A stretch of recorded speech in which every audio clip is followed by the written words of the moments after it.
Hello, my name is Todd Kramer. I'm from California originally, and I'm here in Israel to speak with the renowned Kabbalist, Dr. Rav Michael Lightman, a little bit about his perspective of Kabbalah, and I'm very glad to be here. Thank you. What do I call you? That's quite a long name, Rav Dr. Michael Lightman. What shall I call you? Yes, you can shorten it to whichever direction you like, Rav or Doctor. Sure. Mike? Mike. Mike? No. Okay. I'll call you Dr. Lightman. How's that? Yeah? Okay. Dr. Lightman, if I study Kabbalah, can I drink liquor and smoke cigarettes? Or? Of course. I can. Also, why when I started studying Kabbalah, I used to smoke cigarettes. You did? Until I had to quit already. That doesn't sound very... Well, it doesn't sound very spiritual to me, though. I thought when you engage in some spirituality... Not at all. Kabbalists, they used to smoke and drink. Oh, that's a bit of surprise. Yes. There's no limitation. For a person who engages in Kabbalah has no limitation in this life, because he engages in his internality, through his inner efforts, through the inner seclusion, through inner observation, he attains the reality. He doesn't attain it through his body. Therefore, he does not need to be an athlete or something. Already, I think... All right, well, you've confused me a little bit already. I'm just talking now the basics of Kabbalah, and you're talking about something... Kabbalah is spirituality. Is it something like this? It's a religion, or it's... Not a religion. Kabbalah does not guarantee anything after you die. And the religion is built on the fact that you work here and you'll receive something after you die, right? The next world, heaven. Going to heaven. Exactly. Heaven. And so if I don't study Kabbalah, I don't go to heaven. No, not at all. There is no heaven. According to the wisdom of Kabbalah, there is no heaven. When you die, there's nothing. Just like animals and beasts that you eat or that you slaughter them, when you slaughter them, they die, and what's after that? Nothing. And we're like, that's what we are, we're like animals. And no more, unless you develop, while you're alive, your soul. And the way to develop my soul is through the method of Kabbalah. Yes. Now, does that include the red string? Because I wanted to get one of those. Can I get that in your gift shop downstairs, or do you have a... Where can I get a red string? Not here. We don't sell anything other than books. These books teach a person how to have this inner observation that will lead him to self-correction in order to feel the eternal world here in this world. In this life, here and now, I can discover, while I'm alive in this world, the spiritual world, the eternal world. So what are you saying? There's a world that exists that I don't see? Of course. You don't know about it? No, I see the world. I see the world. You don't? I walk around in it. I live in it. I've got the world. Right, but you don't know what's going to happen in the next moment. Where does that come from? Well, sometimes I do. Of course, I plan my day out. I see what's coming. No, you don't know. It can happen in any moment, and you don't know what. The fact that you plan it, that's just plans. Okay, yeah, but I mean, if I go to work, I see my family. But if we're talking about our world, the way it works, the way it is activated, then we see that it is most probably activated by forces which are higher, and that they lead it to a certain goal. We see how humanity develops, evolves. We don't determine our development, say, 2,000, 3,000, 4,000 years ago. We didn't plan reaching the world as it is today, but we're developing according to a certain plan, which is concealed from us. This is like some evolution or something, right? I mean, this is... Evolution, that's right. But where are these forces of evolution? According to what plan is it advancing? Well, whose plan is it then, if it's not mine? Nature's. You're just part of nature. You're activated. You can plan your life? Not at all. Ask people who have been through life. When they look at their past, everything they've been through, they'll tell you, it seems it wasn't even them.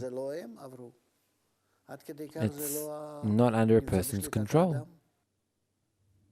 I think most people try to have a nice life. They start off with as a boy or a girl, and they grow up, they have a family, they retire. Yes. You're saying something beyond this? What do you know that I don't know? What does Kabbalah say about life? I'm confused. So listen, you're right. Most of the people in this world live as they do, and it doesn't bother them, even though they don't know what the plan of life is, what's going on there, and so on. But there are people that a question awakens in them. What is the meaning of life? And this question about the purpose, about the meaning of life, what is life for? What is the universe for? What did I get out of this? Where's the beginning? Where's the end of all these things? These aren't questions you can answer through science, because a person, it bothers him to such an extent he can't continue with his life. He doesn't care how his life will be with this profession or that profession. He wants to know what life is for. And when he asks, he comes across a problem. But you say this isn't a religion, Kabbalah is not a religion, but all religions are talking about what's kind of the meaning of life, and that we have to be good and take care of ourselves and not do bad things to people, and then we can go to heaven or something like this. So, why is Kabbalah different? The wisdom of Kabbalah tells you the opposite. It says, we have to correct ourselves, that we're opposite from this world. Even from this world we're opposite, because this world acts according to a good, positive plan, a harmonious plan in the connection between all parts of reality, all except for man. He's an egoist. He ruins the environment. He ruins life. He hates everyone. He's not in a state of love with the different parts, still vegetative and animate. And by being in that opposite state from reality, he doesn't feel the general force in reality. He doesn't feel the creator, the upper force, which governs everything. In his ego, that he ruins his own life, he also cannot see why he is alive. He doesn't understand his role in life, and therefore he invents for himself all these different kinds of religions. If he'll do something good, then after he dies he'll go to heaven. But the wisdom of Kabbalah says, no, we have to reach balance with nature, here and now, while we're alive. We have to reach balance with all of nature, and if we will be balanced with nature, we will be equal, harmonious with it, and then we will begin to feel the eternal flow, this eternal program in nature, and we will find the meaning of life. Okay. This sounds great. Sounds fantastic, sounds utopian. I mean, I'm from America, I'm from California. I remember the New Age movement came in the 90s. I've smoked a few joints with some friends. I listened to Bob Marley. I know that we're all one and somehow we're all connected. I remember the 60s, but you know, they shot John Lennon, they shot JFK, they shot Martin Luther King. You're pitching something that's sort of a utopian vision of the world. I don't see it. I don't understand how you're able to, with Kabbalah, let's say, to bring some kind of utopian ideal to the world. You're saying things are different now? Or? You are 100% right. You're right. I'll tell you even more than that. I have nothing to show you. I have no way I can prove you that I'm right. In addition, the wisdom of Kabbalah doesn't come to prove anything. It is awaiting people who really have that question, who have that deficiency, and that deficiency that they're asking, what is the meaning of life? the essence of life in a way that they're ready for the wisdom of Kabbalah. When they find this wisdom, they begin to feel the answers that it gives, and others don't. You can say to me, show me where the next world is. There's nothing here. I see here honor, money, power, women, children, money, family, sex, cars, a good job, success, to profit, to have a good time. That is true. If you don't ask deeper questions, then I won't have any answers for you. Meaning, the wisdom of Kabbalah starts talking to a person if his questions are at the same level the Kabbalah can answer them. Is this why all the celebrities are into this now? Is this why it's become so popular with celebrities? Madonna, for example? No, all that is nonsense. It's very trendy now to be into Kabbalah and... No, that's not Kabbalah. That is like all those different kinds of New Age and mysticism that you were talking about. That's not Kabbalah. The wisdom of Kabbalah is very serious. It doesn't belong not to celebrities and not to scientists. It belongs only to people who have a true craving to know the meaning of life, meaning the inner force which governs life. And that question that awakens in man is his own personal question that without answering it, he can't keep on living to such an extent. So how can I tell the difference between, let's say, Ashton Kutcher with a red string who shows up in some tabloid media and somebody who's studying like what you call authentic Kabbalah? How do I know that somebody's... The truth is, there is only one way you can really know for sure. According to which sources do they study the wisdom of Kabbalah? Because the wisdom of Kabbalah has known sources. It's the first book written by Abraham, the book of creation, and then the book written by Moses, the Torah, the Bible. Then there's the book of Zohar, the primary, most fundamental book of the wisdom of Kabbalah.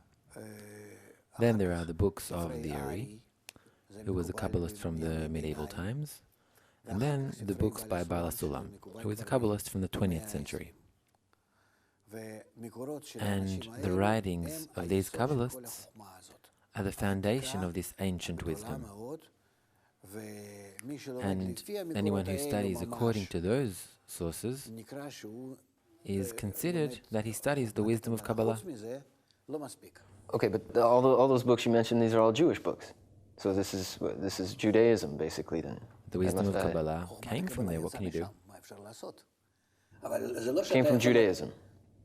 Well, the wisdom of Kabbalah is the origin of Judaism, and after the destruction of the temple, Judaism turned into religion, and that's the way you see Jewish people now, that it's unrelated to Kabbalah.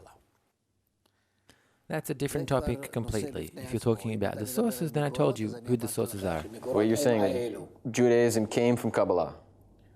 Judaism is a result of Kabbalah, or Kabbalah is the result of Judaism? All the religions are as well. All religions came from Kabbalah? Of course. Where else would they develop from? Well, how come we don't know this? How come I've never heard this? I've studied religion. I went to school. Nobody told me this before. Okay, well, the fact that you weren't told doesn't mean it's not true. I went to university. I studied theology. Okay, good. And how did Christianity originate? Not from Judaism? Well, yeah, Not Christianity came from Judaism, Islam came from Christianity. And what are the origins of Judaism? The wisdom of Kabbalah.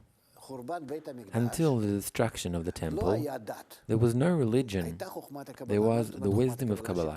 What does that mean? The nation of Israel lived with a sensation and the attainment of the spiritual world of the upper force, since they were on such a degree in this mutual love between them that they felt the upper force. And then no certain actions were needed like the religions now supply human beings with, but they felt it themselves. Each and every one felt these two worlds, this world and the upper world, the upper force which governs reality, and they lived in this eternal flow in this world. Also in the body that lives and dies, but they identified themselves with a soul. So wait, people thousands of years ago? Yes? Yeah, 2,000 years ago. Up until 2,000 years ago. The people were fine. Everybody was good. They were good to each other. They all loved each other. It was like a big, happy family. Oh, yes. Until 2,000 years ago. And then we all became bad. I'm talking about the people of Israel. Israel, the country, but this didn't exist until 1940-something, 1950s, 1949. No. Israel. I'm talking about what was 2,000 years ago. Since the Jewish nation came out of Babylon 3,500 years ago and went through Egypt and then entered the land of Israel and lived in the land of Israel, and they had the first temple and the second temple, which was destructed, and the latter was destroyed 2,000 years ago. From that period of time, from exiting Babylon till the temple, they were all in spiritual attainment, spiritual sensation. And that's what the Kabbalists write about. Well, okay, forgive my ignorance a bit about the history of all this. I'm not so sure. I'm not Jewish myself, but so let's say that something happened to these people. I'm unclear as to how everything was good and now everything's bad. What happened to us at some stage that now that why do I look around and I see that the world is mostly bad? Okay, you're moving on to a different topic, but I'm willing to do that. No, I'm saying the world is evil because it needs to be that way. The world is advancing according to its own plan. We need to reach a state that we won't be able to tolerate our own nature. Our nature is egoistic. We're eating each other up. We hate each other. And we have to reach a state that will be so terrible to each other that we'll decide together that we have no choice, but we have to return to what is written, love thy friend as thyself. And so these Israelis 2,000 years ago developed this plan. And they lived according to that law, according to the law of love thy friend as thyself. Well, what happened to them? Where is that condition today? The ego erupted in them as well, and instead of loving each other, they started hating each other. And that's why they were departed out of Israel, and the temple was destructed. Because of the ego. Okay, now we're getting to something a little bit more interesting. Now I'm starting to see something of a clear picture. Who gave them ego, or how did that happen? The general plan of nature or of the creators is such that we all have to go through this increasing ego from one generation to the next, all of humanity, until we reach the state we're in today, in this global general crisis. And all we need to do is to understand the cause of it, which is us reaching the ego in its tremendous outbursting manner, and that's what we needed now. That's what our development is aimed towards.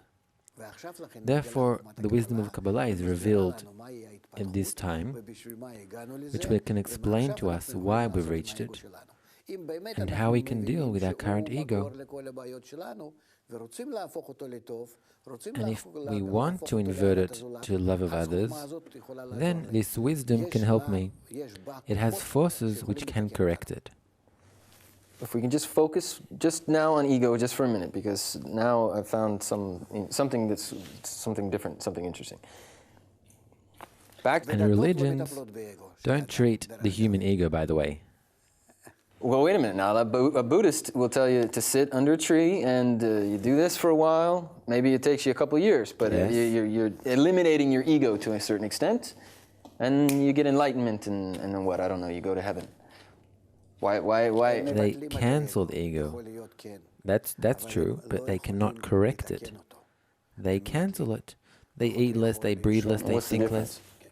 The difference The difference is, by cancelling your ego, you're turning yourself into a level like a vegetative. The person is this big ego. He lowers himself to a state of vegetative, even lower than that, to a level of inanimate. Wait, so there's different levels of ego? Of course, yes. How can we grow? How do we grow? A small baby has a small ego, and then he grows, and he has a growing ego. Yeah, he wants more and more. Children who are born now already have a bigger ego. That's why it's a new generation. Animals, there's no difference between an animal today or, say, 50 years ago. Human beings are different every generation, with their understanding, with their emotions, with their sensations, and all of that is because of their increasing ego. 2,000 years ago, everybody was happy. Then the God gave us an ego. Yes. A little tiny ego or something. And that ego now 2,000 years later has come to some kind of great cataclysmic end. And that's how we have to develop. Not from 2,000 years ago, from the times of Babylon. We all have to develop together. Also Jews with their complicated history and everyone else in the world. We all have to develop together and reach the 21st century that our ego is now pressuring us. It's not allowing us to do anything. We're now not rising, but we're descending. What does that mean? We don't want to use our ego anymore. We've had enough. We're done with the ego. Yes, exactly. It's now showing us that it cannot bring us any benefit or pleasure. Because if throughout history I thought I'd be able to be greater, richer, powerful, more and more and more, my children wanted even more power, even more pride, and so on. And that's how it was each and every generation. We've now reached a generation that says, I don't want it. Why don't you want it? You can have success, you can have this. I won't get anything out of it. I look at you, I see you have nothing. Yeah, people aren't happy anymore with what they get, in other words. Exactly. Despair is the #1 illness in the world. Drugs, terrorism. People don't know what to do with themselves. Instead of running forward, they've stopped running. Instead, they don't know what to do, they just... So is the ego a good thing or a bad thing? It's very good if it's used correctly. The ego is the motor of development. We only now have to take it, and we need to start developing towards spirituality. And if we don't go towards spirituality, then we get stuck. We've developed and developed, and we're reaching a state like to a ceiling, and that's it. And then you start, that's it, we have nothing else. We don't see that there is, through this ceiling, a breakthrough to this new development with a new tendency. It's a development in a new paradigm that we need to start using the ego oppositely. We need to understand that we cannot fulfill ourselves, but only in a way that we fulfill others, and then all the abundance flows through us. And a Kabbalist is aware of this? Yes, of course. And learns how to do so. To what? Tame his ego? No, not to tame it, to use it correctly. The ego keeps on growing because we break through this ceiling of our world and we enter the spiritual world.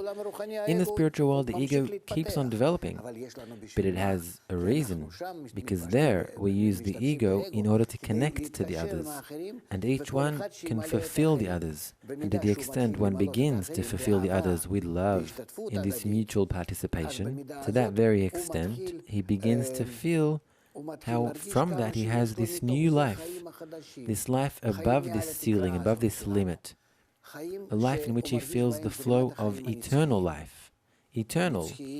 While I'm alive here, in this body of mine, in this world, and meanwhile, in my consciousness, I attain this eternal world. I connect to the others, and through us there is this flow of information, of the sensation, this flow of this one force. Okay, we're almost out of time here. But we'll come back, hopefully, and we'll talk a little bit more about ego and the spiritual world, this next spiritual world. I'm at your service. You got time? Great. Thank you, Dr. Lightman. We'll be back.